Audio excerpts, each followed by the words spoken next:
the most powerful man in the city, a fearless taxi driver, and a lavish party turned into a moment of humiliation, but not in the way he intended. Roman Vescari bought the courts, the police, and the most powerful figures in Blackthorne City. But there was one thing he couldn't buy: the respect of a taxi driver named Selene Hartwell.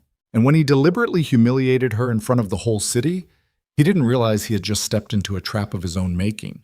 Like, comment on the city you're watching to let me know how far my story has progressed, and watch until the end, because the ending will leave you speechless. The rain came in sideways that Tuesday, the kind that found the gap between your collar and your neck, and didn't let go. Blackthorne City had a way of doing that, finding your weak spot and driving cold water straight into it. The streets outside Meridian Tower gleamed like spilled oil under the sodium lights, and the gutters ran dark with the runoff from 3 days of unbroken storms.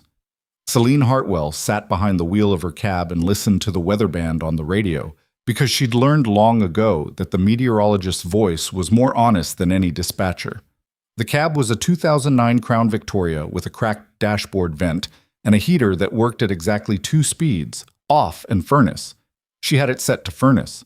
Her fare from the financial district had left a 20 on the seat, and a smell like bourbon and cologne that would take a day to clear out. She cracked the rear window a half-inch despite the rain and waited. She was good at waiting. She'd had to be. The pickup request came through the app at 11:47 p.m. Meridian Tower, lobby entrance, 1 passenger.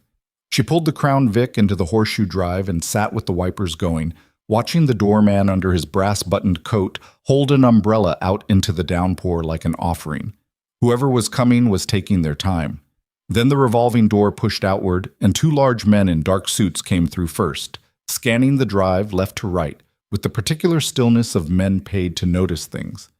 One of them stepped to her passenger window and knocked on the glass. She rolled it down 2 inches. "Mr. Vescari," the man said. Just that, like it explained everything. "I see 1 booking," Selene said. "1 passenger." The man's jaw worked. "His security requires... His booking says 1 passenger. That's what I've got room for." She kept her eyes forward. "He can take another car if he needs babysitters." A silence, long enough that she thought the whole thing was going to collapse, and she'd be pulling back into traffic in under a minute. Then she heard the second man say something low behind him, and the sound of expensive shoe leather on wet pavement, and the rear door opened. The man who got in was not what she expected, which was unusual because after 11 years of driving nights in Blackthorne, she had built up a taxonomy so complete it rarely failed her.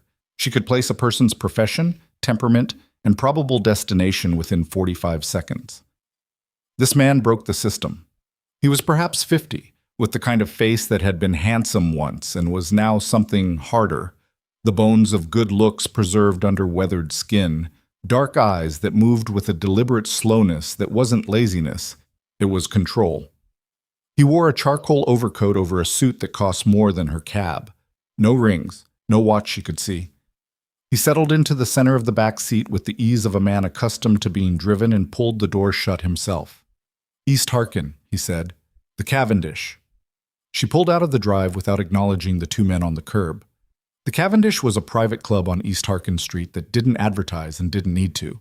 The kind of place where reservations were made by phone call only, where the maitre d' had a memory for faces going back 20 years, and where the clientele paid for the pleasure of being invisible to the outside world. Selene had dropped fares there 3, maybe 4 times. The rides were always quiet. This one was quiet for almost 4 minutes. Then the man in the back said, "You didn't let my men ride." "Your booking was for 1 passenger. There's security." "The booking was for 1 passenger," she said again. She wasn't being difficult. It was simply a fact, and she saw no reason to dress it up. Another silence. She could see him in the rear view, not watching her, just looking out the rain-streaked window at the city passing. But the quality of his attention had shifted. She'd had enough men sit in that back seat to know the difference between a man ignoring you and a man choosing to study you sideways. "You know who I am," he said. It wasn't a question. "You're the 1 o'clock to East Harkin." He almost smiled. She saw it in the mirror. Something crossed his face, and he put it away before it finished arriving. "Roman Vescari," he said. "Okay." That's all you've got? Okay. Did you want me to react differently? He was quiet for a moment. The rain intensified, drumming on the roof. The meter clicked. She drove the way she always drove at night. Steady hands, moderate speed, no unnecessary movements. The city slid by outside in sheets of neon and wet concrete. Most people react differently, he said. I'm not most people. No, he said slowly, and there was something in his voice she couldn't entirely read. I'm starting to understand that. She dropped him at the Cavendish, and he didn't tip. She didn't care.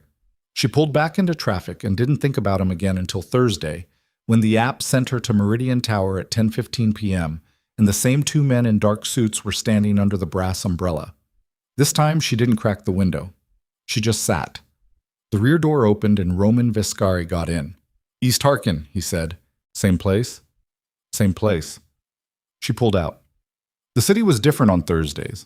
Less rain, more traffic, the after-theater crowd clogging the intersections around the Arts District.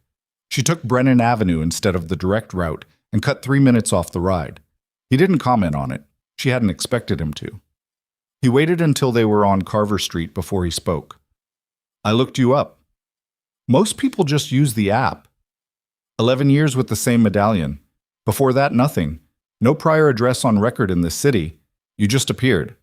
She kept her hands on the wheel at 9 and 3. Was there a question in there? Where are you from originally? Why does it matter where I'm from? It doesn't, he said, which surprised her. I'm curious. I get a lot of curious passengers. And? And I'm not very interesting. She said it without heat, without deflection, just as a statement of fact. I drive, I know the city, that's the whole story. He said nothing for a block and a half. Then, my driver took sick, that's why I'm using the app. Okay. I have a driver, a permanent one. I don't usually do this. She almost asked him why he was explaining himself, but she already knew the answer. Men like him always explained themselves when they felt they'd been placed in an unfamiliar position. Being a regular fare made him ordinary. He was telling her he wasn't ordinary. I'll have him back by Monday, she said.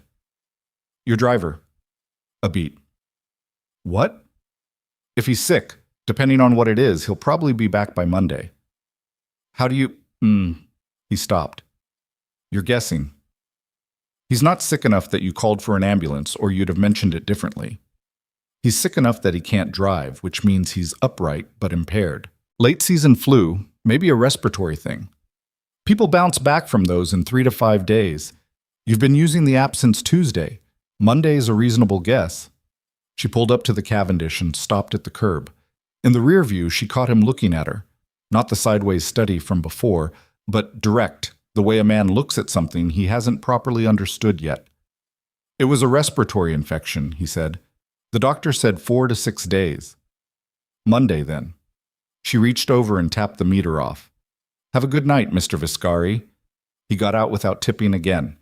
This time she watched him in the mirror until the club door closed behind him, and then she pulled into traffic and laughed once, short and sharp, at nothing in particular.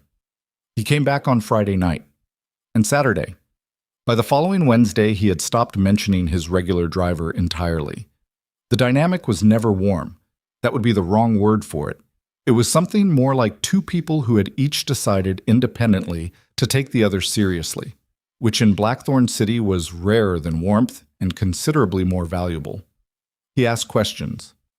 She answered them exactly as far as he'd asked, and no further. He brought the conversation to the edge of personal territory, and she redirected without embarrassment. He tried, on the third Friday, what she recognized as a deliberate flex. Dropped 3 names in quick succession, a senator, a federal judge, the sitting commissioner of the city's police department, all spoken casually, the way men like him spoke about their circle to watch for the slight widening of the eyes, the micro-recalibration that told them you now understood their weight in the world. She said, Harkin? Or do you want to go through the Belmont district tonight? There's construction on Carver. He stared at the back of her head. Harkin, he said. She took the Belmont route because it was faster regardless of what he'd answered, and he didn't call her on it. And by the time they reached the Cavendish, he was looking at her in the mirror again with that expression she'd started to catalog. something between frustration and a kind of unwilling interest he hadn't budgeted for. He tipped her that night, $40 on a $14 fare. She pocketed it without comment. "You're supposed to say thank you," he said, door half open. "Thank you," she said. Flat? Correct. Entirely without performance. He closed the door. She heard what might have been a laugh or something close to it from outside. Then silence, and the sound of his shoes on wet pavement, and the club door opening and closing. She didn't think about what that meant. She had learned a long time ago not to examine things that didn't need examining. 3 weeks into what had quietly become a regular arrangement, Roman Vescari changed the pickup location. Instead of Meridian Tower, the app showed a restaurant on the north end of the Belmore district. Selene Hartwell, the kind of place with no prices on the menu and a 2-month wait for a table unless your last name was the kind that bypassed wait lists. She pulled up to find him standing outside alone, which was unusual enough that she looked twice. No suits, no overcoat, just the charcoal blazer over an open collar, hands in his pockets, rain beginning. He got in. He smelled faintly of wine. Not drunk, just the particular warm complexity of good wine in the air around someone who'd been sitting with a glass for 2 hours. "Good dinner?" she asked. "No." He said it without elaboration and stared out the window. She drove. She didn't push. After 4 minutes, he said, "My daughter didn't come." Selene said nothing. "We were supposed to have dinner. There was a conflict with her schedule." A pause. "She calls it a conflict. I think she just didn't come." Selene adjusted the mirror slightly. He was looking at his hands. "How old is she?" Selene asked. 26. Another silence. Selene ran a yellow on Parsons Street and turned onto Greer without being told. He lived east. She'd pieced that together over the weeks. East of the Cavendish, one of the high-rise buildings along the river embankment. She'd never been told directly. She'd stopped needing to be told things directly some years back. "She hates what I do," he said. "What I am." "Does she know what you are?" "She knows enough." "Then she's not confused," Selene said. "She just made a decision." He looked up at the mirror. She kept her eyes on the road. "You're not very comforting," he said. "You didn't ask me to be comforting." "No." A beat. "I didn't." She pulled up in front of a building on Embankment Row. Glass and steel, a doorman, the kind of understated luxury that didn't need to announce itself. He made no move to get out.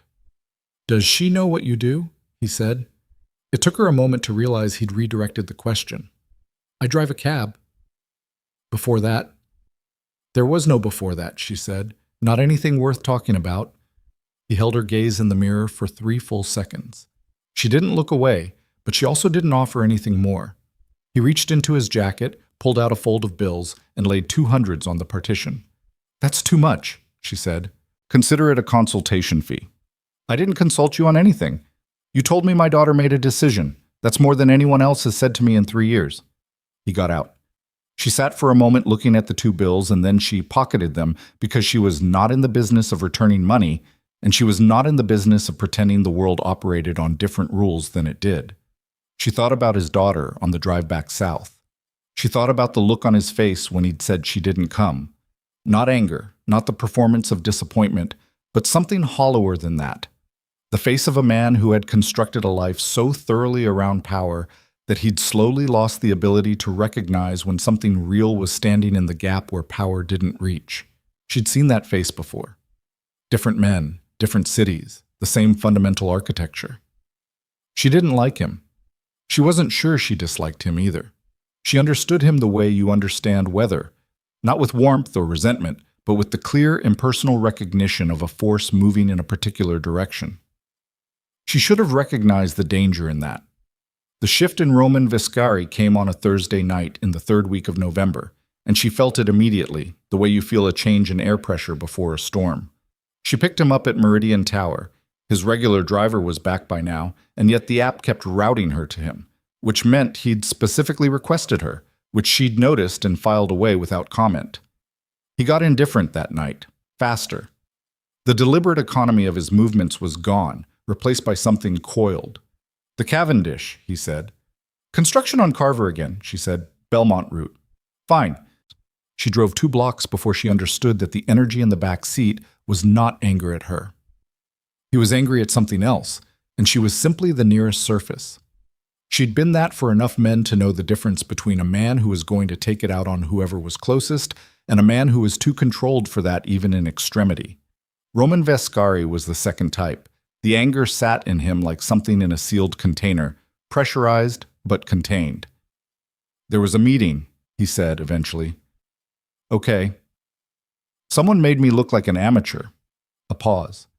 "In front of people who have known me for 15 years, a man I've done significant business with decided tonight was the right time to air a grievance, in front of 8 other men." "Did he have a point?" she asked. The silence was so complete she could hear the rain on the roof between wiper strokes. "What?" "The grievance," she said. "Was it valid?" Another long silence. She could see him in the mirror, and he was looking at her with an expression she hadn't seen on him before. Something raw at the edges, quickly covered. "That's not the point," he said. "It's the only point that matters," she said. "Everything else is just embarrassment. Embarrassment passes.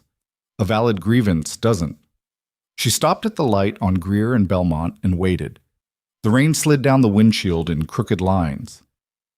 "It was partially valid," he said, finally, quietly, like it cost something. "Then you already know what you need to do," she said. The light turned green. She drove. He said nothing more until the Cavendish, and when he got out he stood for a moment with the door open and the rain coming in and said, without looking at her directly, "You have a remarkable lack of deference for someone in your position." "I'm in the position of someone who drives you where you need to go," she said. "I do that well. You don't need my deference." He closed the door. She watched him walk into the club. She noticed for the first time that his shoulders were slightly less rigid than they'd been when he got in. She filed that away too, and thought nothing of it. The invitation came on a Monday, 4 days before the Vescari Foundation gala. It came through the app's messaging function, which was unusual. She received maybe 3 messages a year through the in-app system, and they were always practical. Wrong address, change in pickup time, forget something in the cab. This one read, Vescari Foundation Charity Gala, Friday, 8 p.m., the Grand Callaway Hotel. Your name will be at the door. No dress code specified. She read it twice.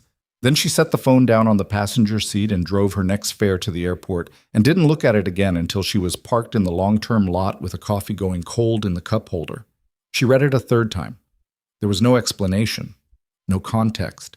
No, "I think you'd enjoy it or you should come." Just the information, laid out the way he laid most things out when he was either testing something or had decided something and was putting it in motion.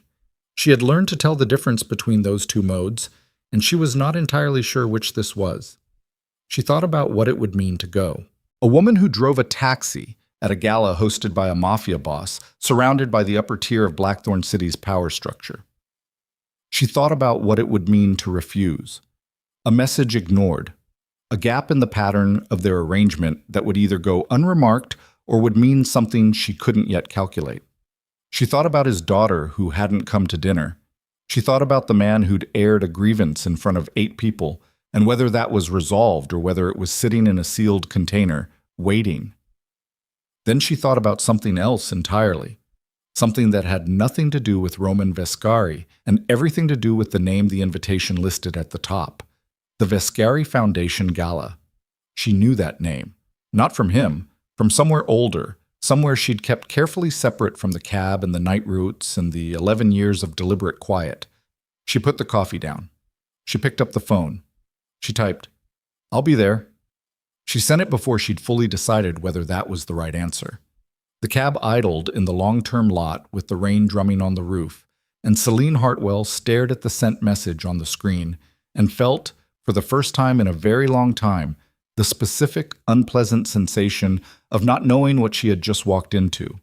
She had survived worse uncertainties. She reminded herself of that, but she could not shake the feeling that Friday night was not going to go the way either of them expected, and that whatever Roman Vescari had planned for the woman in the taxi, the Grand Callaway Hotel was about to become a room full of people who knew her name, and not one of them was going to be looking at Roman Vescari when she walked through the door. The Grand Callaway Hotel had been built in 1923 by a railroad magnate who wanted Blackthorne City to understand what serious money looked like, and in the century since, the building had never once failed to make that point.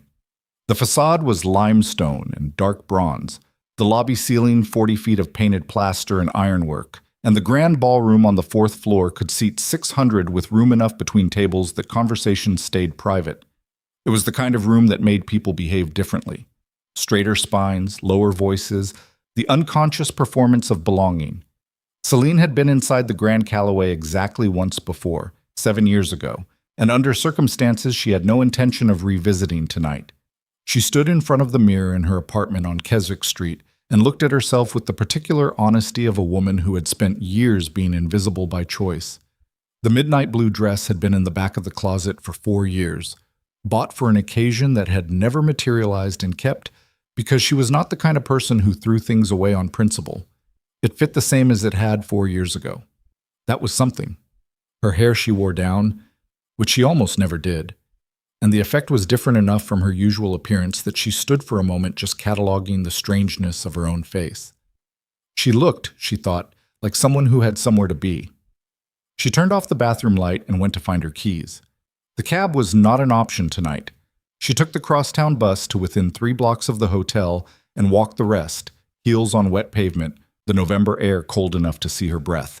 She had not called a car service. She had not asked anyone for a ride. She arrived at the Grand Callaway's main entrance at 8:14, which was intentionally late enough to avoid the worst of the arrival cluster, and early enough that the evening hadn't yet acquired its full momentum. The doorman checked her name against a list on a tablet. His expression didn't change. He stepped aside and said, "Enjoy your evening, Ms. Hartwell." She went through the revolving door and into the lobby and felt the warmth of the place hit her like a physical fact. The heat and the chandelier light and the murmur of 200 conversations happening simultaneously 1 floor above. She stood still for 3 seconds, orienting. Then she walked to the elevator. The ballroom was exactly as she remembered it. She came through the double doors and took a position near the far wall, beside a bar station that wasn't yet busy. And she looked at the room the way she'd trained herself to look at rooms, systematically, left to right, near to far, cataloging exits and clusters and the particular geography of who was standing with whom. There were perhaps 200 people already present, round tables with white linens and low centerpieces of dark flowers, an orchestra on the raised platform at the far end playing something quiet and unobtrusive, waiters moving between the clusters of standing guests with champagne, and at the center of it all, Roman Vescari. He was in black tie, which changed him, stripped away the working texture of the overcoat and the charcoal suits and replaced it with the formal version of himself, the version designed for rooms like this. He was talking to a man she recognized from the business pages, a developer named Cortland who'd rebuilt the waterfront district. Roman had his champagne glass held low, barely, and he was doing the thing powerful men do in rooms like this, appearing to give his full attention to the person in front of him while his eyes moved at 5-second intervals to the doors. He was waiting for her to arrive. She watched him for a moment without moving. Then she turned to the bar and ordered still water and waited. It took him 4 minutes to find her. She knew the moment he did because she saw his eyes stop moving. He crossed the room in a way that was not quite direct. He said something to Cortland, shook a hand, touched a shoulder, worked the path between tables with the practiced ease of a man who'd done this 1,000 times, and arrived at her position looking like he'd happened to drift in this direction rather than made a deliberate crossing. It was well executed. She gave him that. "You came," he said. "You invited me." He looked at her for a moment. The full look, not the mirror look, not the sideways study from the cab. Here in the ballroom light, she was something he had to reassemble from the version he'd been carrying. She watched him do it and kept her expression neutral. "You look different," he said. "Same person," she said. "I know." He said it without the dismissiveness it might have carried. He meant it as something else, something she wasn't going to pursue right now. He lifted his chin slightly toward the room. "Come. There are people I want you to meet." "Why?" The question caught him. Just briefly. A half-second delay before he recovered. "It's a social event. That's what people do at these." You don't strike me as someone who brings cab drivers to charity galas for social reasons, she said. His jaw tightened just slightly. I invited you as a guest. A guest for what purpose? Does there have to be a purpose? She looked at him evenly. With you? Yes. He held her gaze. Around them the ballroom moved and murmured, and the orchestra shifted into something with a little more rhythm. Neither of them moved. I thought you might be interested in seeing this side of things, he said. The foundation work. It's genuine. Whatever you think of me. I don't think things about you, she said. I observe things. There's a difference. And what have you observed? That you're used to controlling the context, she said. The meetings happen in your offices or your club. The conversations happen in a moving vehicle where you can end them at any time by arriving at your destination. Tonight you've changed the context. I'm curious why. Something moved through his expression. Not quite discomfort, but the recognition of being accurately read, which in her experience produced a similar physiological response. He took a small sip of his champagne and looked out at the room. My daughter's here, he said. Selene went still. She came after all, he said, and the flatness in his voice told her that her arrival was complicated, not simply good news. She's been here for 40 minutes. She hasn't spoken to me yet. Selene followed his sightline across the ballroom and found a young woman near the far table cluster, early to mid-20s, dark-haired like him, wearing a simple black dress and the expression of someone who has prepared extensively for a difficult situation and is now implementing that preparation in real time. She was talking to an older woman, but her posture was angled away from the room's center, angled away from Roman. What does she know about me? Selene asked. Nothing, he said, which was almost certainly not entirely true. What did you tell her about me? A pause.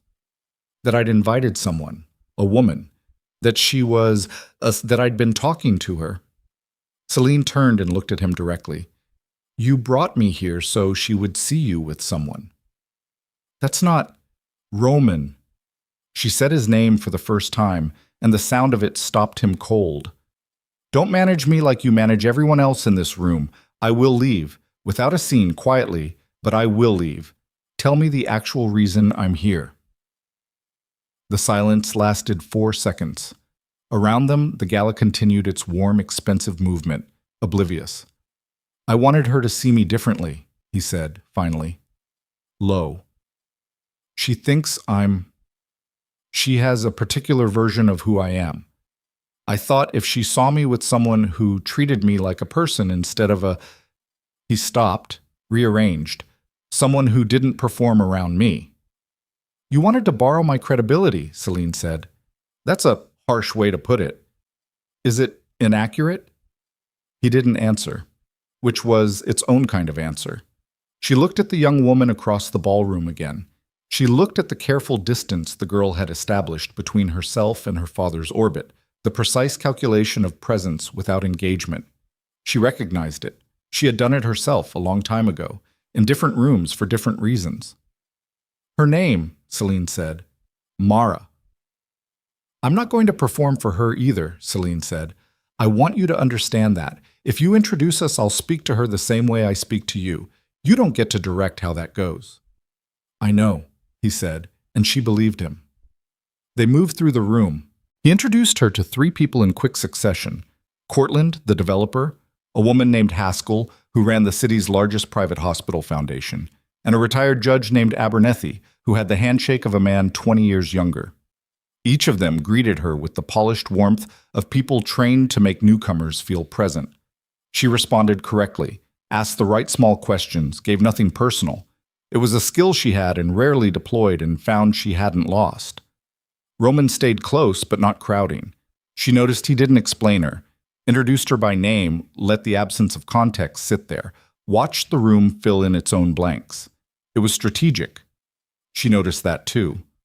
They were between conversations, standing near a window that looked down at Harkin Street in the rain, when a man cut directly across the room toward them with the particular forward lean of someone who has made a decision and is now executing it. Selene saw him coming before Roman did. He was 50-something, thick through the chest, wearing a tuxedo that fit badly around the shoulders. His face was familiar in the way of men who appeared on city news. She had a sense of him without being able to immediately name him. He reached them and put his hand out to Roman without looking at Selene. Roman. The handshake was firm, brief, performative. Didn't think I'd see you holding still long enough for a real conversation tonight. Doyle. Roman's voice had shifted, subtle, but she caught it.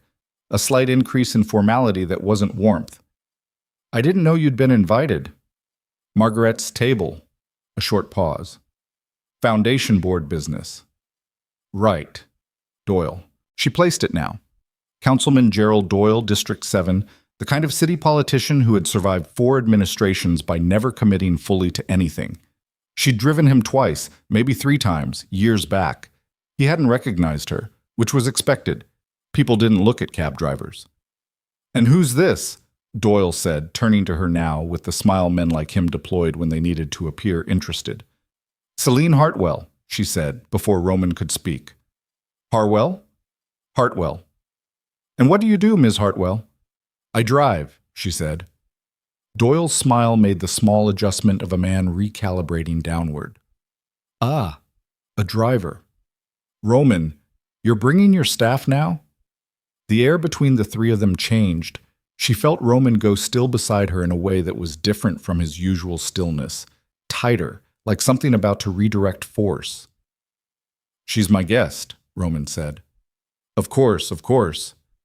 Doyle's tone was the smooth, impenetrable kind that could mean anything.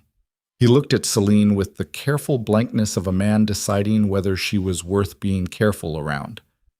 Well, enjoy the evening. The food's excellent. Calloway always does a proper job. He was already turning back to Roman. I need 5 minutes later. There's a zoning matter that needs your input. I'll find you, Roman said. Flat. Doyle moved away into the crowd.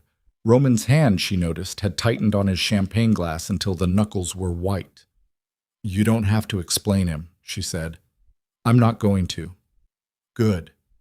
She looked across the room and found Mara Vescari still at the far tables, and now the young woman was looking back at them. Not at Selene, at her father. The expression on Mara's face was not what Selene had expected. It wasn't cold, wasn't hostile. It was tired. The very specific tiredness of someone who loves a person they've given up trying to change. Selene understood that face, too. She's watching you, Selene said. Roman didn't turn.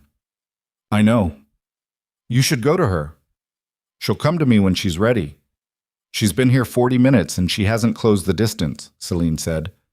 Waiting for her to come to you is how you got to where you are with her. He turned and looked at Selene with something that flickered between anger and something raw. You don't know what you're talking about. You're right. I don't know the specifics. She looked at him. But I know that posture. She's not going to come to you first. Not tonight. Another silence. The orchestra had shifted to something more formal, and pairs were beginning to drift toward the open floor in the room's center. Come on, he said abruptly, and moved, and she followed because the alternative was standing alone by the window, and she was here now, inside whatever this was, and she had decided at some earlier point to see it through. He didn't go toward Mara.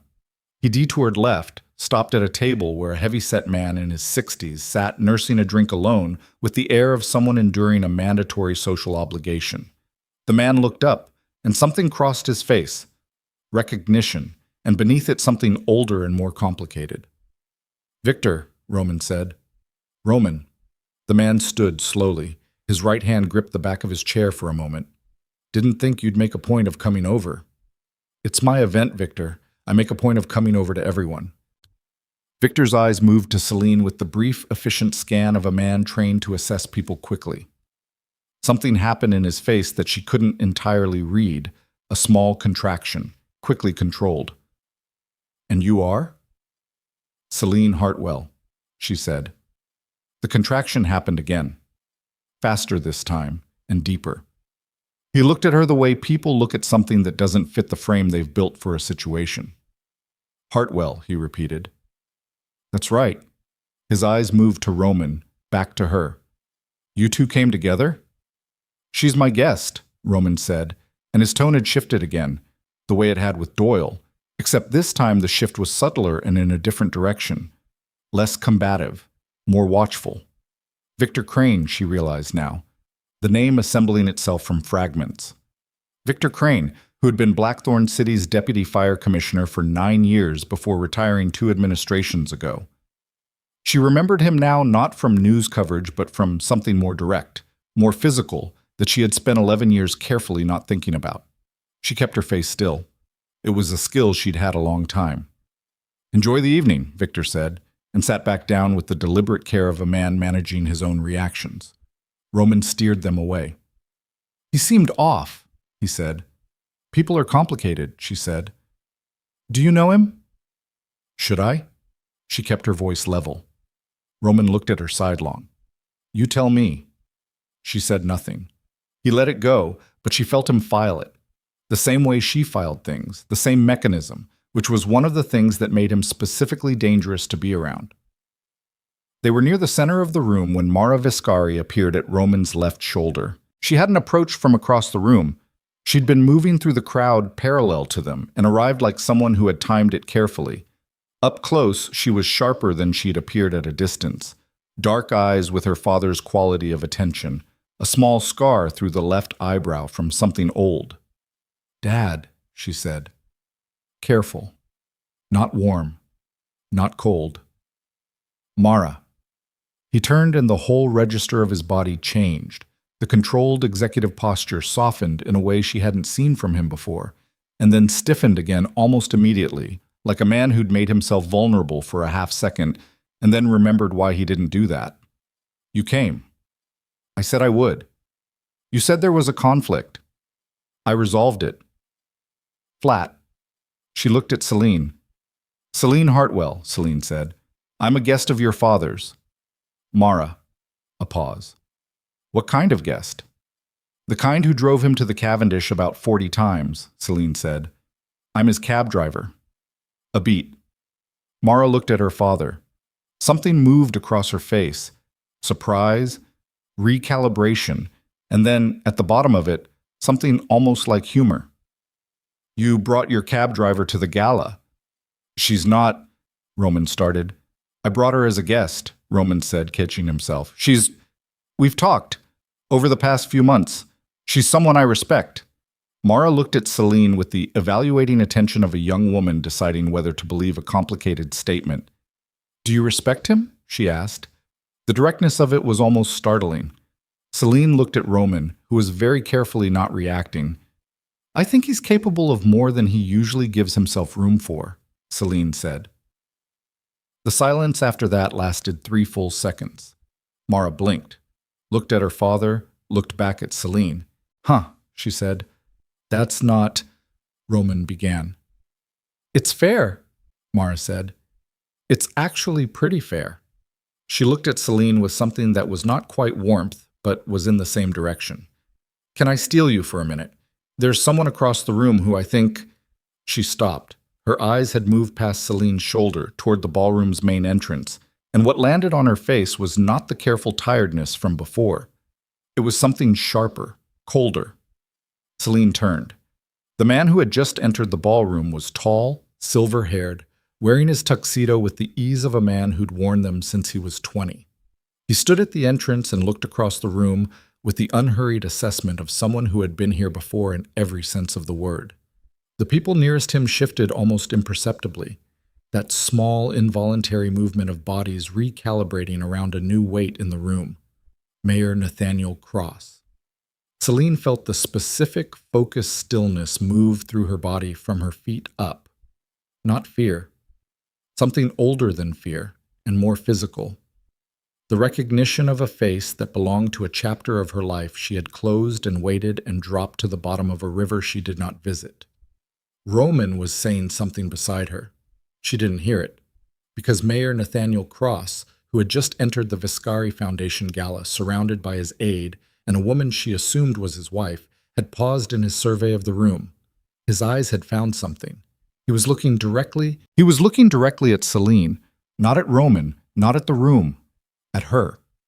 With the particular quality of recognition that crosses a person's face when they encounter something they had long since filed under impossible, and the filing system turns out to have been wrong.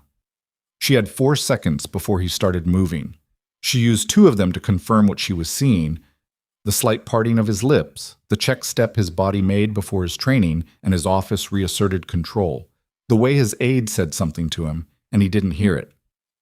4 years in elected office, and the man still couldn't fully conceal a genuine reaction. She'd always known that about him. She turned back to Roman and Mara with her face arranged correctly and said, "Excuse me for a moment," and moved left, away from the room's center, toward the perimeter near the service corridor where the waiters came and went and the crowd was thinnest. She moved at the unhurried pace of a woman navigating toward the bar, because urgency draws eyes, and she had no interest in eyes right now. She made it to the perimeter. She stopped beside a pillar draped in event fabric and put her back to the stone and looked at the floor for 3 seconds and breathed. She'd known his name was on the foundation board. She'd seen it in the event materials. Brief, peripheral, she'd read past it because it hadn't seemed like information that required action. Mayor Nathaniel Cross, honorary board member, Vescari Foundation. She had read that line and her brain had sorted it into the category of things that existed in the world, but not in her direct path. That had been a mistake. She heard his footsteps before she saw him. Not because they were loud, but because she'd trained herself, over many years and in many rooms considerably more dangerous than this one, to hear specific footfalls approaching through ambient noise. The aide wasn't with him.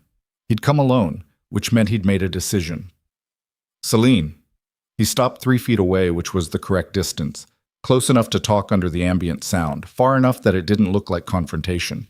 He was good at geometry like that. He always had been. "Mayor Cross," she said. He flinched, barely. "Don't." "Don't what?" "Don't. You know what." He looked at her with the expression of a man who has rehearsed something and arrived to find the set has changed. 7 years, he said. "Approximately." "You've been in the city?" "Yes." "The whole time?" "Yes." He ran one hand across his jaw briefly, the gesture of a man managing a physical response. "You drive for Vescari." "I drive for the app. He's a fare." "He introduced you as a guest." "He did." Cross looked across the room toward where Roman stood with Mara, and then back at her, and the expression that assembled itself was complicated.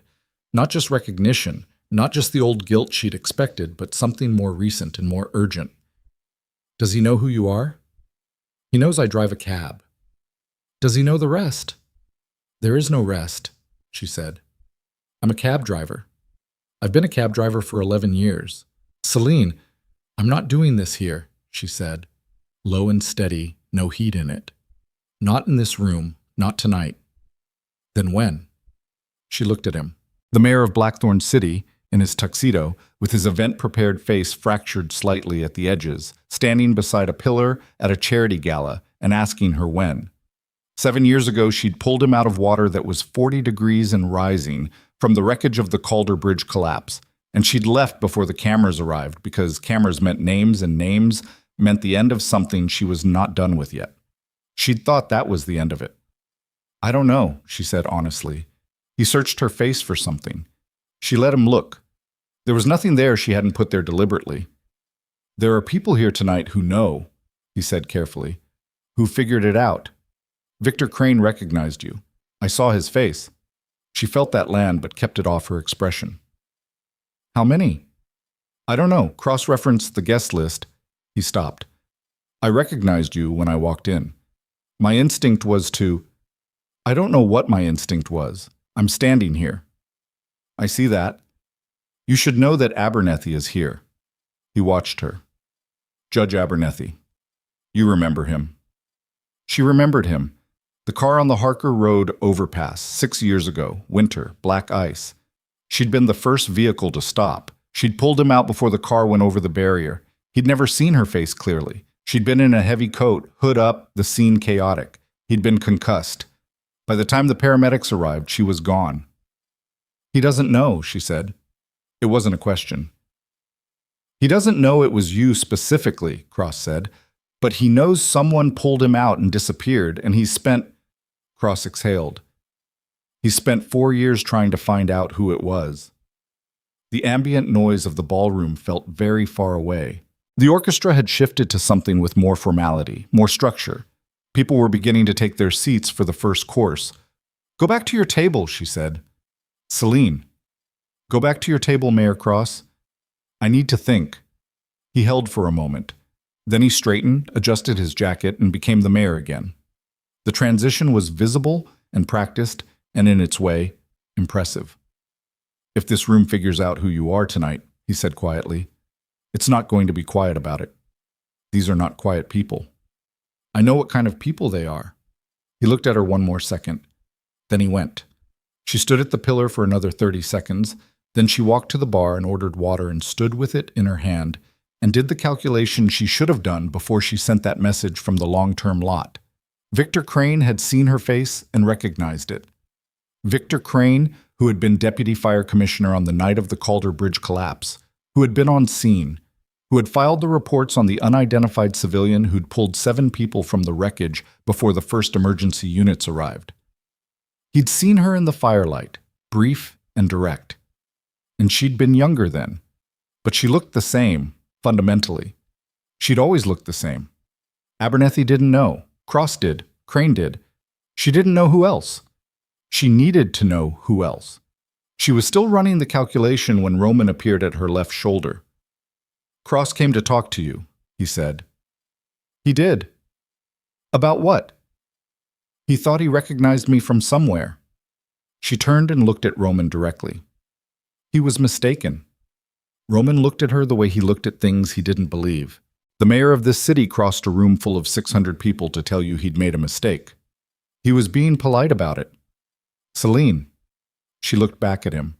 The water glass was cold in her hand. "Not now, Roman. Something is happening in this room and it involves you, and I want to know what it is." Not angry, just direct, the way he was direct when he stopped performing patience. "Nothing is happening," she said. "Victor Crane has been looking at you since we left his table.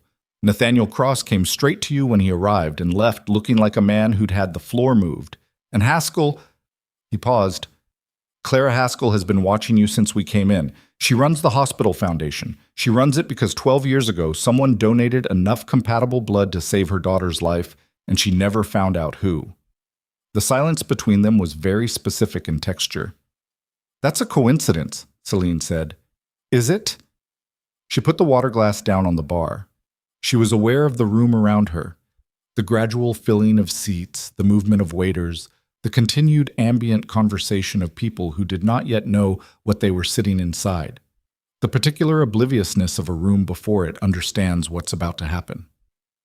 "Roman," she turned to face him fully, "whatever you think you know about me, tonight is not the moment." "I don't think I know anything about you," he said. "That's been the consistent fact of knowing you. I have driven over this city in the back of your cab for 3 months, and I don't know anything real about you, except that you're the most self-possessed person I've ever met, and that is starting to feel like a problem." "It's not a problem," she said. "It's just who I am." "Who are you?" She held his gaze. "I'm your cab driver." He made a sound that wasn't quite a laugh, low and without humor. He looked at her for a long moment, and then his eyes moved past her shoulder, and the expression on his face shifted into something she recognized as the specific alertness of a man watching a situation develop in a direction he hadn't anticipated. She turned. Gerald Doyle was standing at the edge of the nearest table cluster, talking to 2 men she didn't recognize. But he wasn't looking at the men he was talking to. He was looking at her. And in his hand, held low, was a phone, and he was typing something. "What does Doyle know about me?" she said. Roman went very still. "Nothing. Why?" "He's been on his phone since he left us. He just looked at me 3 times in 40 seconds. "Doyle runs his mouth," Roman said. "It doesn't always mean something." "Everything means something," she said. "You said that to me 3 weeks ago in the cab on Brennan Avenue. You were right." He was quiet for a moment. "I said that about a zoning variance." "The principle holds." She watched Doyle finish typing, watched him look up, catch her looking, and look away with the too casual speed of a man who'd been caught. Whatever he was doing, he'd been doing it since they arrived. She tracked backward through the evening. Doyle had been at the entrance area when she'd come through. She'd placed him peripherally without registering it. He could have seen her arrive. He'd have had an hour. An hour to make calls, to send messages, to do whatever Gerald Doyle did when he needed leverage on something. I need to know something, she said to Roman. Straight answer. Ask. Why did you really invite me tonight? The hesitation was brief, but she caught it. I told you. I wanted Mara to see… Roman. Her voice was quiet, entirely level. I've been watching you manage this room for 2 hours. You don't do things for single reasons. You don't invite people to events for single reasons. I want the other reason. He looked at her. The ballroom light caught the angles of his face. Around them, the room continued its warm, expensive performance of itself. There are people in this room who owe me, he said. Debts, favors. Some of them have been resistant to recalling those debts. He said it with the careful neutrality of a man choosing each word for its defensibility. I thought that having someone unfamiliar, someone none of them could place or account for, moving through the room with me, you brought me as a destabilizer, she said. I brought you as a presence that couldn't be categorized, he said. It's not the same thing. It is exactly the same thing. He looked at her without answering, which was, again, its own answer. She thought about the cab and the 11 years and the $200 on the partition and the dinner he'd eaten alone and all the ways she'd read him correctly and the one way, the central way, she had apparently failed to read him at all. He'd used the rides. He'd used the honesty she'd given him in those rides. Not cynically. She didn't think it was fully cynical. But he'd used it, the way he used everything, and she was standing in a marble ballroom as a prop in a play she hadn't auditioned for. She should have been angrier. She noticed that she wasn't. She noticed instead a specific and clarifying coldness, the kind she got sometimes before something happened that required her full attention. Did it work? She asked. He blinked. What? Your destabilization. Did it work? Selene, because I'm going to tell you something, she said. Whatever you planned for tonight, whatever variable you thought I represented, I think the room is working on a different calculation than the one you set up, and I think you need to understand that before the evening gets further. What calculation? Before she could answer, the sound in the room changed. Not dramatically, not like a record scratch or a sudden silence, more like the particular frequency shift of a room when a conversation spreads too fast, the way wildfire moves along the floor before anyone sees the flame. She'd heard it before, twice. Both times in rooms considerably more dangerous than this one. She looked toward the source. Clara Haskell, the hospital foundation woman, the one Roman had mentioned, was standing at her table, speaking to the couple beside her, and the woman in that couple had gone very still and was now looking across the room, and the man beside her was doing the same. They were looking at Selene. What is that? Roman said, low. I don't know yet. But she did know. She was starting to know. The architecture of it was assembling itself in her peripheral vision. Crane, who'd seen her face at the bridge, Cross, who knew the whole story, Haskell, who'd spent 12 years tracing a blood donation, Doyle, who'd been on his phone for an hour, and Abernethy, somewhere in this room, who had spent 4 years trying to name a face he'd seen through a concussed haze on a winter overpass. 5 separate threads. 1 room. And someone, Doyle, she thought, it had to be Doyle with his phone and his political survival instinct, had started pulling them together. Mara appeared beside Roman again, but different now. The careful managed energy was gone, replaced by something urgent. Dad, she said, something's going around the room. I just heard something at the Abernethy table that I think you need to know about. What? Roman said. Mara looked at Selene, not with hostility, with the particular expression of a person recalibrating their understanding of a situation in real time. They're saying, Mara said carefully, that your cab driver is the person who pulled Abernethy off the Harker Road overpass, and the bridge collapse survivor, and… She stopped. They're saying she's the reason half the people in this room are still alive. Roman turned to Selene. The room's frequency was still shifting, more heads turning now, conversations pausing. The specific stillness spreading outward from the Haskell table like rings from a stone dropped in water. In the center of it, Victor Crane had stood up from his chair and was looking across the ballroom with the expression of a man who has spent 7 years carrying a name he couldn't attach to a face and has just found the face. Roman said nothing. He just looked at her. "How long have you known?" she said quietly. "I didn't," he said. "I didn't know anything." A pause. "I suspected something. In the cab. The way you... There were things you said, ways you moved. I thought you'd had some kind of professional training. I didn't..." He stopped. "Who are you?" And that was the question. The real one. The one she'd been answering for 11 years with a cab medallion and a cracked dashboard vent, and the particular discipline of a woman who had decided after everything that the best version of herself was the invisible one. She looked at the room filling with faces turned toward her. She looked at Mara's expression. Not betrayal, not quite, but the dawning of something large. She looked at Roman, who had brought her here for leverage and had instead apparently detonated something he hadn't loaded.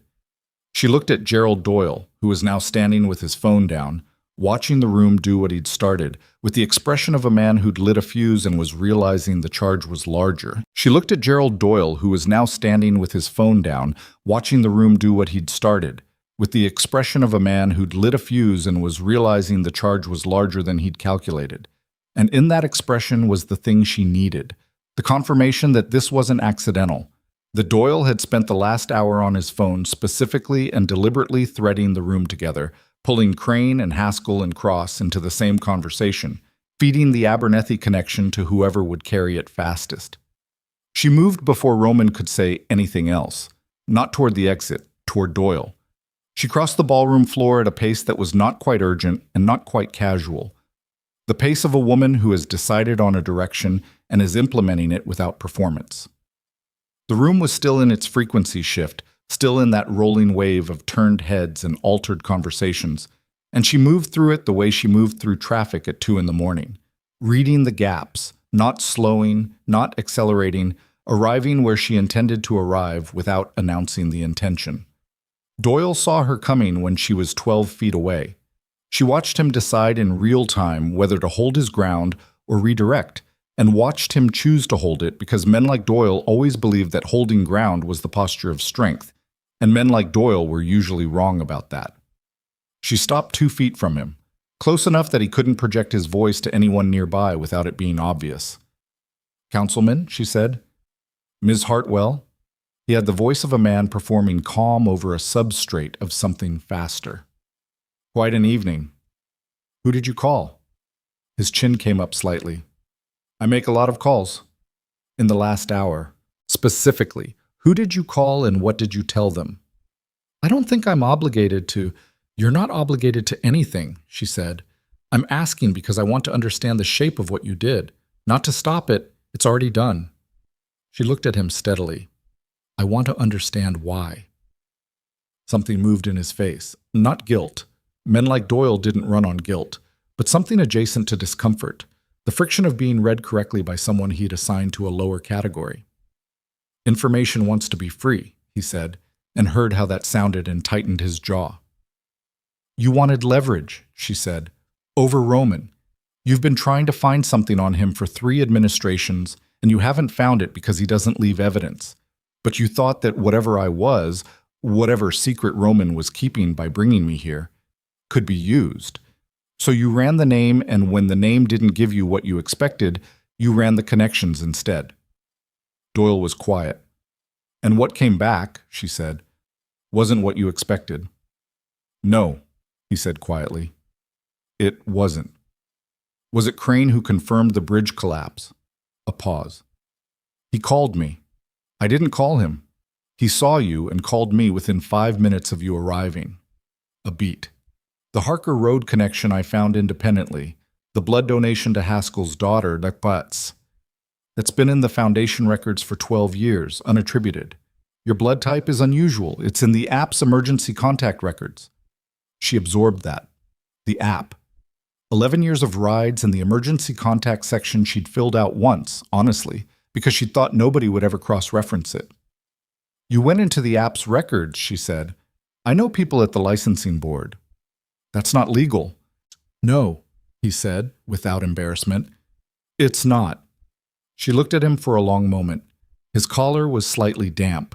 He was working harder to appear composed than he wanted her to notice, and she noticed it with the same impersonal accuracy she noticed everything. He was not a good man. He wasn't a catastrophically bad one either. He was the particular variety of mediocre that filled up most of the space in rooms like this. Ambitious enough to do real damage, not ambitious enough to have a coherent philosophy about it. The information is out, she said. There's nothing to put back. No, he agreed. Then we're done here. She started to turn. Hartwell. His voice was lower. She stopped, but didn't turn back. For what it's worth, I didn't know what it was when I started pulling the thread. I thought it was something that would hurt Vescari. I didn't expect... He stopped. It wasn't what I expected. She said, no, it wasn't what any of us expected tonight, and walked away. The room had fully shifted now. She could feel it in the air pressure. The ballroom's ambient temperature of social performance had been replaced by something with more electricity in it, more attention, the particular charge of a large group of people who have individually learned the same piece of information and are processing it simultaneously. It was not comfortable. She had never wanted this, and the wanting hadn't changed just because it was happening. Victor Crane was waiting for her at the edge of the dance floor. He was not a man who waited easily.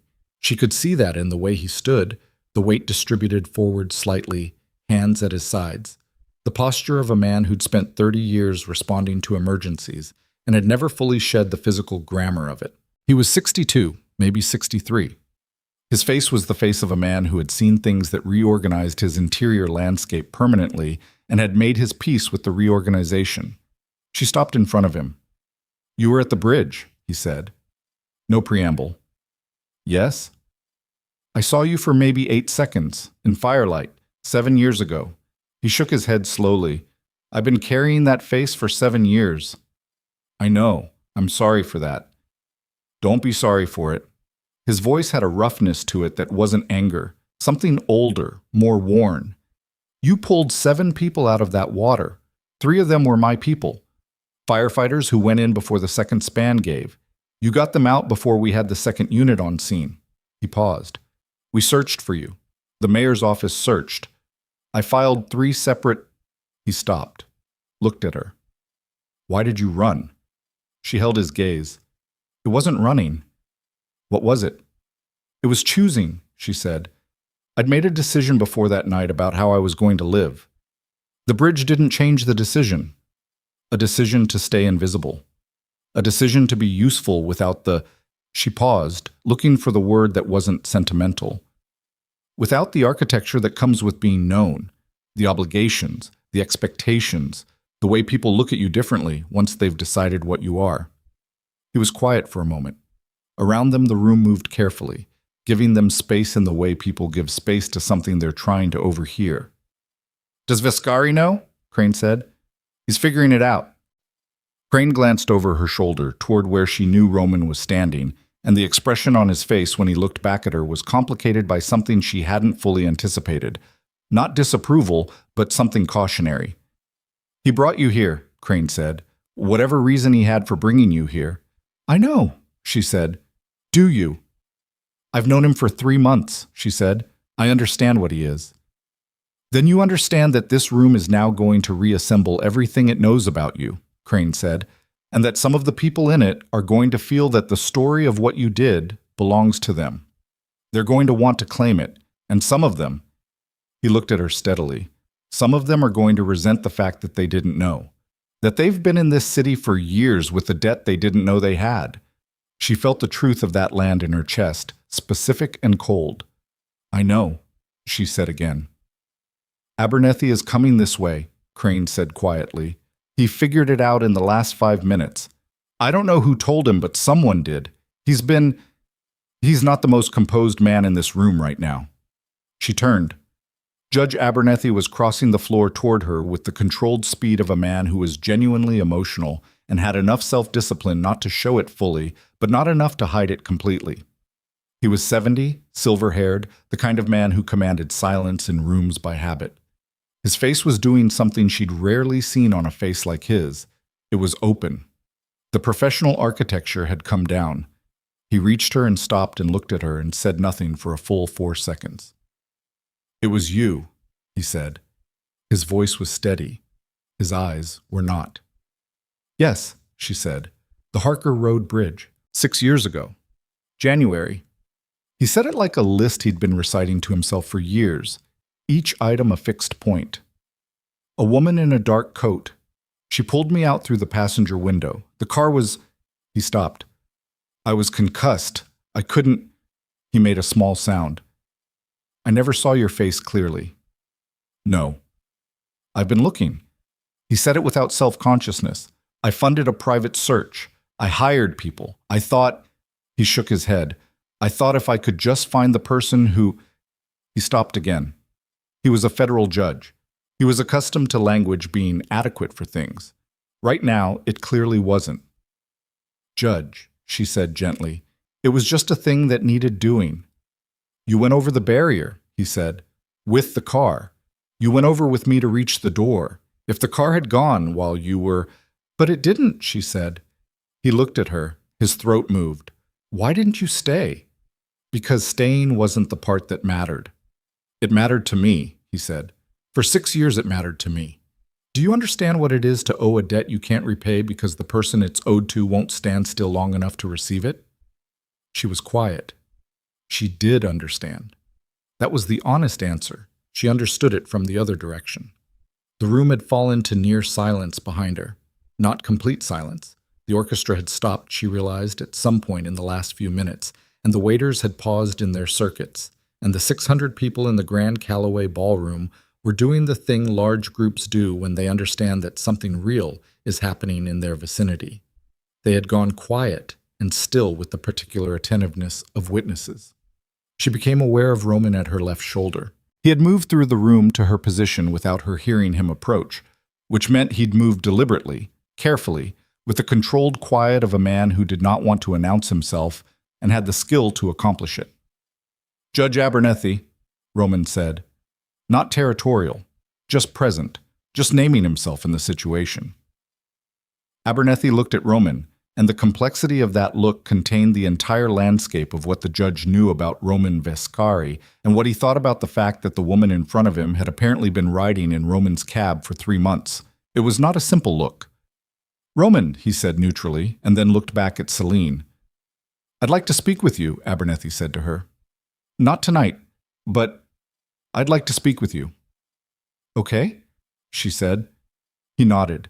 His face had reassembled somewhat, the professional architecture returning in sections. He reached into his breast pocket and extended a card, which she took. Then he turned and moved back through the crowd, which parted for him with the automatic reflex it gave to judges and old power. Roman was very close behind her. She turned. His face was something she hadn't seen from him before, and she had by now seen most of the registers he ran. It was not anger. It was not the managed blankness he deployed when he was processing something he didn't want to show. It was something that looked, underneath its hardened surface, almost like the expression of a man who has picked up a stone to throw and discovered it was something else entirely. "You donated blood that saved Haskell's daughter," he said. 12 years ago, yes. You pulled 7 people from the Calder Bridge collapse. Yes. The Harker Road, yes. What else? He said. Low, not quite steady, she looked at him. The question wasn't really what else. The question was, who are you? And he'd already asked it once tonight, and she still didn't have an answer that fit into the space available. Roman, no! His jaw tightened. Don't manage this. Don't give me the cab driver line. Don't. He stopped, looked at the ceiling briefly. A muscle in his jaw worked. I brought you here, he said, for leverage. I told myself it was other things, but it was leverage. You were right. And now, he gestured, a small controlled motion that encompassed the silent room, the turned faces, the particular electricity of 600 people holding their breath. Now this. You didn't cause this, she said. Doyle caused this, he said. With information he pulled from records he shouldn't have accessed. using your name, in my event, to come at me. The specific controlled anger that had been pressurized since Doyle's name came into focus was fully present now. That's on me. You're here because I invited you for the wrong reasons, and Doyle ran the name because I brought you, and every person in this room is looking at you right now because I... Stop, she said. He stopped. You didn't cause what those people are feeling, she said. You can own the Doyle piece. The rest of it... She looked at him.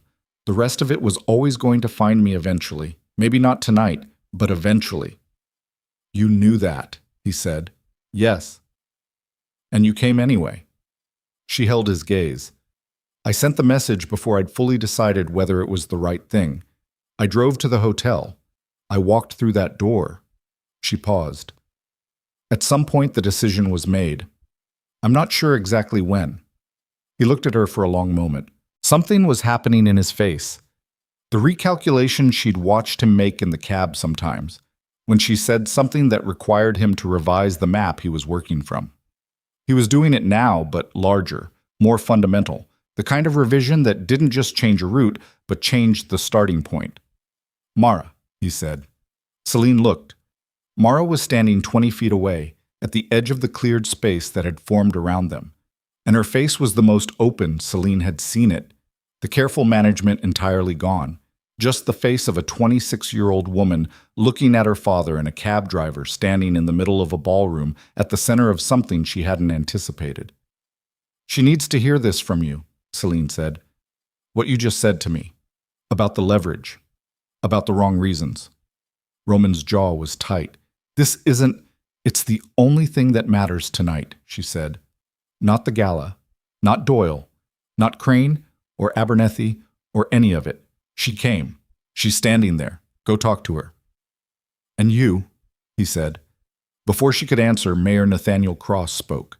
He had positioned himself near the orchestra platform, not at the microphone, but near it, and the room's attention swung to him with the reflexive obedience of people trained to attend to the mayor's presence. He didn't raise his voice. He didn't need to. I apologize for interrupting the evening, Cross said, but I think this room deserves a moment of honesty that I've owed it for 7 years. The silence deepened. Even the service staff had gone still. Cross looked at Selene across the room. The look was direct and carrying the full weight of 7 years of a debt he'd never been able to put down. On the night of the Calder Bridge collapse, he said, I was one of the people pulled from that water. I was trapped. The water was rising. I had perhaps 4 minutes. He paused. A woman got to me before the emergency units arrived. She broke a window. She got me out. She got 6 other people out. And when the cameras arrived, he stopped. She was gone. The room was absolutely still. I've known who she was for 3 years, Cross said. She made it very clear to me when I found out that she didn't want the recognition. I respected that. He paused. I should have said something sooner. I don't know if this is the right moment, but she's standing in this room and the room is finding out anyway, and I won't let it find out without saying clearly, she saved my life. And the reason she never wanted credit for it is the same reason she never wanted credit for any of it. He looked across at her. Some people just do what needs doing. Into the silence, Clara Haskell said, from her table, clearly and without theater, My daughter is alive because of an anonymous blood donation 12 years ago. I just found out who made it. From the back of the room, a man Selene didn't recognize stood up. She stopped at my car accident on the Route 9 interchange 8 years ago. I'd lost consciousness. She kept me breathing until the paramedics arrived and left before I woke up. Another voice. A woman near the window. The hurricane in 19, she coordinated the civilian evacuation of the Keswick district. 12 hours straight. She left before FEMA arrived. The voices were coming in overlapping sequence now. Not chaotic, but incremental, each one adding weight to something that was building in the room with the slow, unstoppable pressure of deep water finding its level. Selene stood in the center of it and felt something she had no adequate word for. Not pride, not embarrassment exactly, not the thing she'd spent 11 years avoiding, which was the spotlight and its demands. Something more fundamental. The specific vulnerability of being seen accurately, of having the sum of what you'd done laid out in a public room by the people you'd done it for, and finding there was nowhere to redirect it, No cab to pull away in, no dark coat in a night that swallowed evidence. Roman was standing beside her. She could feel his stillness. "This wasn't your plan," she said quietly. "No," he said. "It wasn't." The room was still adding voices, each story landing on the last. The frequency had changed again. Not the wild electricity of revelation anymore, but something that had weight and warmth in it. The sound of a large group of people recalibrating not just their information, but their understanding. Gerald Doyle was standing at the edge of the room. He was not speaking. His phone was in his pocket. His face was the face of a man who had intended to detonate something and had watched it become something entirely different, and was now understanding that whatever leverage he'd thought he was building tonight had not materialized. And in its place was something he had no framework for, which was the possibility that he had accidentally done something that wasn't leverage at all. Selene looked at him. He looked back. She said nothing. He looked away first. Roman turned to her. His face had the rawness she'd seen on him once before. The night outside the restaurant where Mara hadn't come. The night she told him his daughter made a decision. The face of a man encountering something real in the space where he expected to encounter strategy. "I owe you an apology," he said. "Not here. Not like this. A real one." "I know," she said. "I also want to ask you something that I don't have the right to ask tonight." "Then don't ask it tonight." He looked at her. "Will you be at Meridian Tower Thursday?" She held his gaze. The room was still speaking around them, still unfolding, and in 48 hours it would be in every paper in Blackthorne City, and she would have to decide what to do about that, and she didn't know yet what she was going to do. But Thursday was 3 days away, which was enough time to think, which was all she'd ever asked for. 11:30, she said. "I'll be in the drive." He nodded. Something settled in him, visibly, the particular settling of a man who has been handed a thread of continuity in a night that had dissolved most of his certainties. Mara appeared at his shoulder. Her eyes were slightly bright. She looked at her father with the tired love of a woman who has wanted for years to see a crack in the architecture and has just watched the whole front wall come down and doesn't know yet whether to feel relief or grief, because both are present and neither is finished. "Dad," she said. Roman turned to his daughter, and the room kept speaking, name by name, story by story, each debt laid out in the light.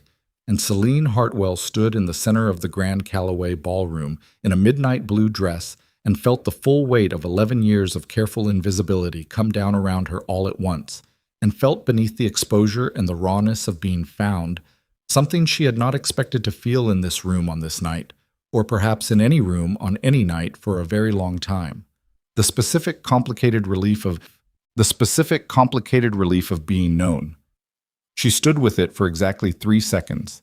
Then she breathed out, slowly, through her nose, and let the feeling exist without examining it further, because she had learned long ago that the examined version of a feeling was rarely as honest as the first one, and she wanted to keep this one honest. The room was still in motion around her. Cross had stepped back from the orchestra platform and was receiving the particular attention of a man who has said something true in public and must now navigate the consequences of having said it.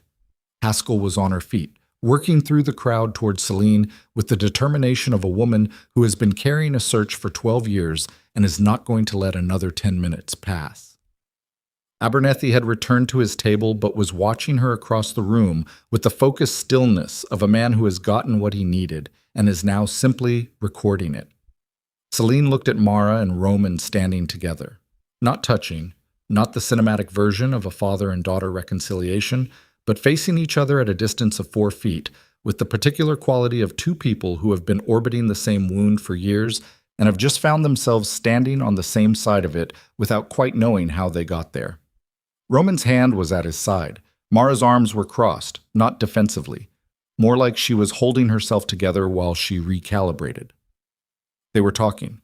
Selene couldn't hear it over the room's noise and didn't try to. She turned to find Clara Haskell 3 feet away. Haskell was a woman in her mid-50s with the particular posture of someone who had spent decades running institutions, straight, forward-leaning, the posture of decision. Her eyes were doing something complicated. She'd been composed at the table when she spoke. Up close, the composure had more visible seams. "Ms. Hartwell," she said. "Ms. Haskell." My daughter's name is Priya. She said it as if the name itself was the point, as if she'd been waiting 12 years to say that name to the right person and wasn't going to bury it in preamble. She's 29 now. She's a structural engineer. She designs bridges. A pause. The irony of that landed visibly on Haskell's own face. She doesn't know I've been looking. I didn't want her to feel like a debt. That was the right instinct, Selene said. I have your blood type on file. O negative. Universal donor. Haskell's voice was steady. 12 years ago, my daughter was in the ICU after a car accident. She needed surgery and we couldn't get enough of her type. She's AB negative, very rare. The surgical team was going to delay, and then a donation came through the regional blood bank, anonymous, O negative, and it bought enough time to… She stopped. Her throat moved. It bought enough time. Okay, Selene said quietly. Why anonymous? Haskell said. Not accusatory, just the real question. Because it was the right thing to do, and attaching my name to it would have made it about me instead of about your daughter. Haskell looked at her for a long moment. That's either the most selfless reasoning I've ever heard, she said, or the loneliest. Selene held her gaze. Maybe both. Something shifted in Haskell's expression, not softening exactly, but the dropping of a particular kind of professional guard, the one that kept gratitude at a manageable distance. I'd like to tell Priya, she said, if you're willing, not as a debt, not as an obligation. She's asked me over the years who the donor was. I told her I didn't know. Pause. I'd like to stop not knowing. You can tell her, Selene said. Tell her it was a stranger who happened to be in the right place and had the right blood. Tell her the rest if you want. It's your story to tell. It always was. Haskell nodded once. Then she reached out and took Selene's hand briefly. Not a handshake, something more direct than that, a brief contact that was its own complete sentence. And then released it and stepped back and became the foundation director again, composed and forward-leaning, moving back through the crowd with purpose. Selene stood for a moment with the ghost of the contact on her hand. Then she went to find a quiet wall. She found one near the service corridor between a floral arrangement and a fire exit, and she stood there for 6 minutes and watched the room process itself. The orchestra had resumed, something measured and low, the conductor reading the room correctly, keeping the energy contained rather than lifting it. People were beginning to find their seats for the first meal course, the formal structure of the evening reasserting itself with the particular resilience of expensive events. The stories had been told. The frequency had settled. The room was doing what rooms did after something real happened in them, absorbing it, filing it, finding a way to continue. She thought about Doyle. She found him near the bar on the far side of the room, alone with a drink he was working through faster than he probably intended to. She crossed to him with the same unhurried directness she'd used earlier in the evening, and he saw her coming and didn't move, which she respected even though she didn't think it was courage. More the specific resignation of a man who knows the conversation is coming and has decided to take it standing still. The records you pulled, she said when she reached him. The app data. Yes. Who else has them? He looked at her. His color was slightly high. The drink or something else. I sent them to 2 people, Cross and Crane. I thought I was building context. I needed people who could confirm the connections independently. He paused. I didn't know what I had. I thought I had something about Vescari. And instead you had something about me. Yes. Doyle. She waited until he met her eyes. Delete the records. All of it. Whatever you pulled, whatever you compiled. Delete it. His jaw worked. And if I don't, then I'll spend the next 3 years being a story, she said. And the year after that, I'll still be a story. And every time something goes wrong in this city, someone will ask whether the woman who pulled people out of floodwater has any thoughts about it. And I'll be attached to your name as the thing Gerald Doyle found, which means it'll also be attached to the way you found it. She held his gaze. Is that the legacy you want from tonight? The man who unlawfully accessed a cab driver's private records and turned her into a public figure against her will. The silence was long enough that she could hear the ice shift in his glass. I'll delete them, he said. Tonight. Tonight, he agreed. He looked down at his drink. For what it's worth, he said, and stopped. It's not worth much yet, she said. But it could be. She left him at the bar. Roman found her on the terrace. The terrace ran along the hotel's fourth floor on the east side, overlooking Harkin Street 40 feet below, and the November air was cold enough that nobody else had come out. She'd found the door beside the service corridor and pushed through without thinking about it, needing the cold and the outside dark and the sound of traffic below, the city doing what it always did, indifferent and continuous. She'd been out there for 4 minutes when she heard the door open behind her. She didn't turn around. She heard him come to the railing and stop beside her, a foot of space between them, and she heard him breathe out in the cold air and watched the small cloud of it dissipate. Below them, Harkin Street ran east and west in its usual Friday night configuration. The Cavendish lit with its discreet entrance lights, the tail of a cab disappearing around the corner, a couple running through light rain under a shared jacket. The city had no idea what had just happened on the fourth floor of the Grand Callaway. That felt correct.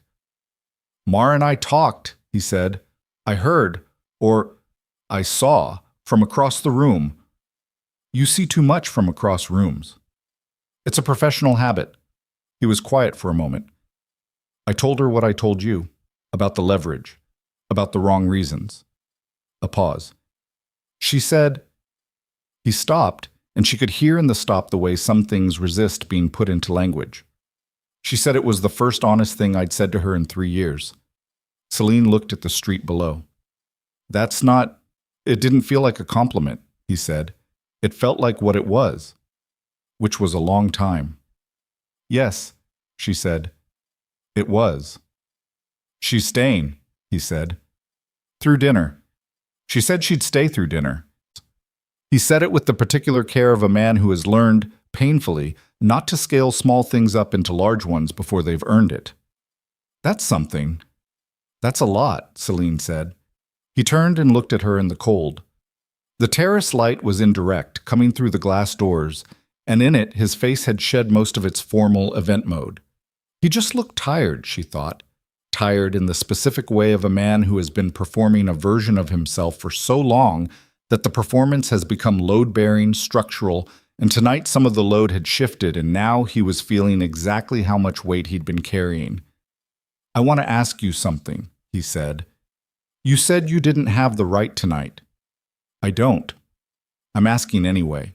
She looked at him sidelong. Before this city, he said. Before the cab, the 11 years. Whatever you were running from, or running toward, or simply running, what was it? She was quiet for a moment. Below them a cab turned off Harkin onto the side street. She watched its taillights. I wasn't running, she said. What were you doing? She thought about how to answer that honestly without giving him more than she'd decided to give.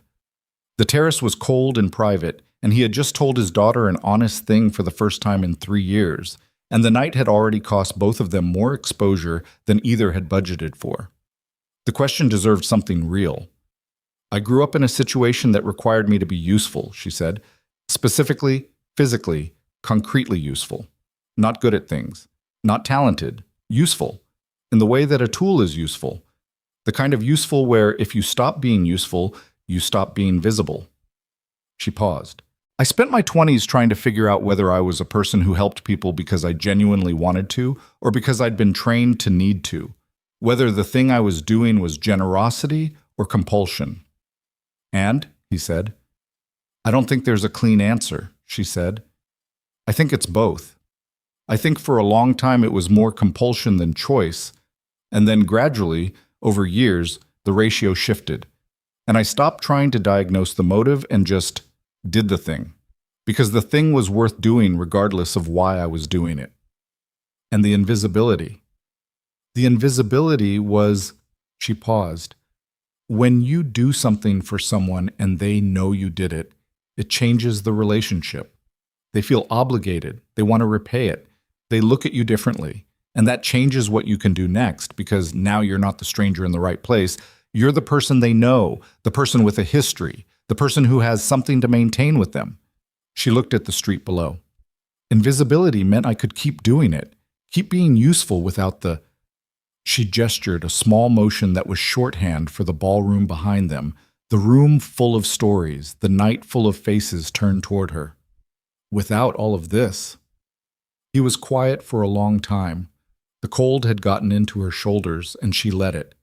I do things for reasons that serve me, he said. I always have. I build relationships because they're useful. I cultivate loyalty because it protects me. He stopped. I invited you tonight because I thought you'd be a useful variable. And you've been sitting in my cab for 3 months telling me true things, and I've been taking those true things and filing them as data. And tonight I stood in that room and watched 600 people confirm that everything you are is the opposite of how I've been operating for 30 years. He looked at her directly. That's not a comfortable thing to watch. No, she said. I don't imagine it is. I'm not a good man, he said. I know. I'm not going to pretend that tonight fixed that. I wouldn't believe you if you did. He held her gaze. But I think... He stopped, started again. I think I've been building the wrong things for a long time. I think the things I've built they're real, they're durable, they have weight. But the weight is all the wrong kind. He looked down at his hands on the railing. My daughter came to dinner tonight because she wanted to believe something had changed. I told her I'd been talking to someone who made me think. She wanted to see that. A pause. She saw it. I want that to mean something real, not a performance of meaning, actual change. That takes time, Selene said. And it doesn't happen in speeches. It happens in the small decisions when nobody is watching. Yes, he said it quietly. I understand that better tonight than I did this morning. The door behind them opened and Mara put her head out. Cold air came with her. She looked at both of them with the particular pragmatism of a young woman who has had an unexpectedly transformative evening and is choosing to let it settle rather than analyze it in real time. They're starting dinner, she said. If either of you want food... A pause. I got us seats at the same table, if that's okay. Roman looked at Selene. The question was real. She thought about the cab on Keswick Street, the midnight blue dress that had been in the back of a closet for 4 years, the message she'd sent before she'd fully decided. She thought about Priya Haskell designing bridges somewhere in this city without knowing that a stranger's blood was part of the reason she got to. She thought about Victor Crane carrying a face for 7 years and the specific likeness she'd seen settle on him when he'd confirmed it. I'll stay for dinner, she said. Mara held the door. They went back inside. The dinner was 3 courses, and it took 2 hours and 40 minutes, and in that time the room completed its reabsorption of the evening. The formal program went forward.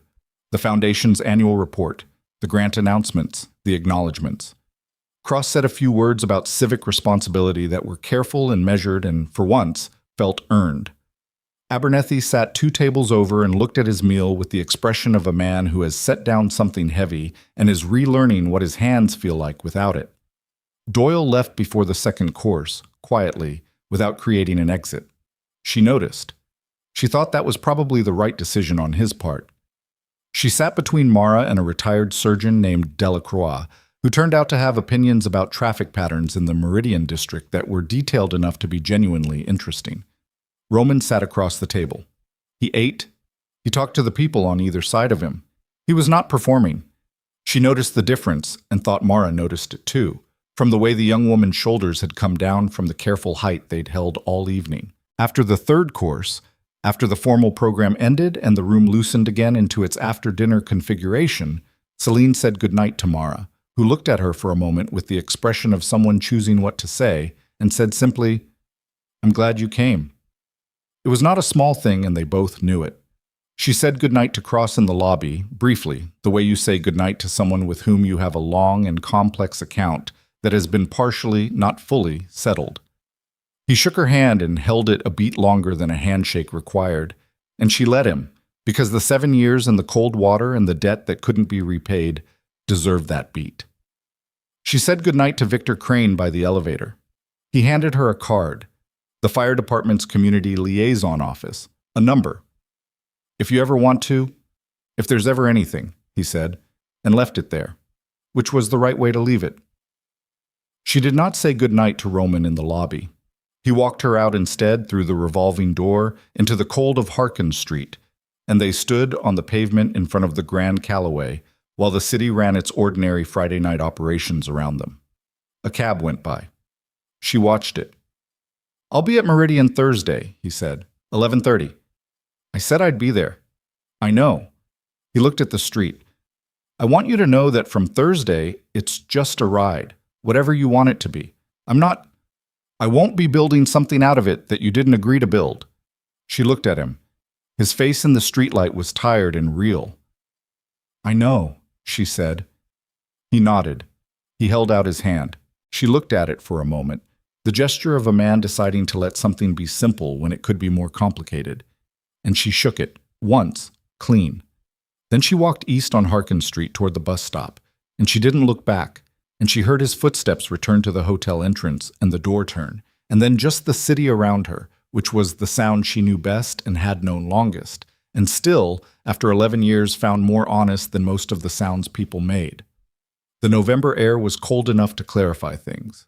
She walked with it. The weeks that followed moved quietly. That was her word for it when she described them later to nobody, because she described them to nobody. Quietly. The city did what it did with the story. The papers covered it for 4 days, then 3 follow-up pieces over 2 weeks, then a long feature in the Blackthorne Sunday edition that she didn't read but was told about by her dispatcher, who left a copy on the depot counter and said nothing about it, which was the right response. The headline called her a ghost. She thought that was the wrong word. Ghosts were defined by their absence. She had always been present. She had simply been quiet about it. Abernethy's office called on a Tuesday, and she went to see him on a Thursday afternoon, not at the courthouse, but at a coffee place on Meridian he apparently went to weekly. He was already there when she arrived, with 2 cups. They talked for an hour and 40 minutes. He told her about the accident in detail, the way the car had hit the ice, the sideways feeling, the barrier going, the cold of the air, and then suddenly no cold, just impact and dark, and then the sound of breaking glass and a hand on his coat. He told this story before she could tell, had told it to therapists and colleagues and his wife, told it as a way of processing it, but this was the first time he'd told it to the person with the hand. It changed in the telling. She watched it change. She didn't interrupt. When he finished, she said, "I had a tire iron in the back. The window on your side was already cracked from the impact. It wasn't heroic. It was mechanics." He looked at her across the coffee. "No," he said. "It was a choice. The mechanics were easy. The choice wasn't." She thought about that for a long time afterward. Clara Haskell sent a message 3 weeks after the gala through the Foundation's formal channels, professional and brief. "Priya says thank you. She wanted you to know her first project was a pedestrian bridge over the Keswick Canal. It's still standing. Selene read it twice in the depot parking lot with the engine running and the heater on low. Then she put the phone in her jacket pocket and drove her next fare." Roman was at Meridian Tower at 11:30 on Thursday. He got in. He said, "East Harkin," and she took the Belmont route because it was faster, and he didn't comment on it, and for the first 8 minutes neither of them said anything. Then he said, "I've been talking to some people about the community programs, the ones the Foundation has been funding." A pause. "I want to do more, differently, without the Foundation's name on it." "Why without the name?" she said. "Because the name is mine," he said, "and that's the wrong kind of weight, the kind that serves the donor." He paused.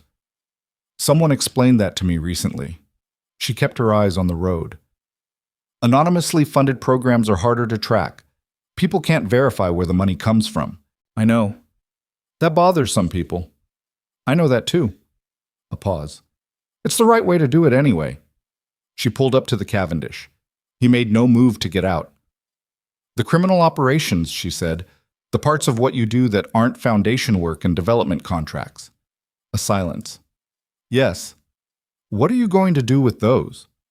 The silence was longer this time, long enough that she put the cab in park and sat with it. "I'm not going to pretend I can dismantle 30 years in a calendar quarter," he said. "I'm not going to pretend the people I work with will accept a unilateral withdrawal. These are There are real consequences to the way I've built things. Real people who have real dependencies on the structures I'm part of. I know that, she said, but he paused. I'm working on an exit. A real one. Not a performance of responsibility. An actual structural dismantlement of the parts that...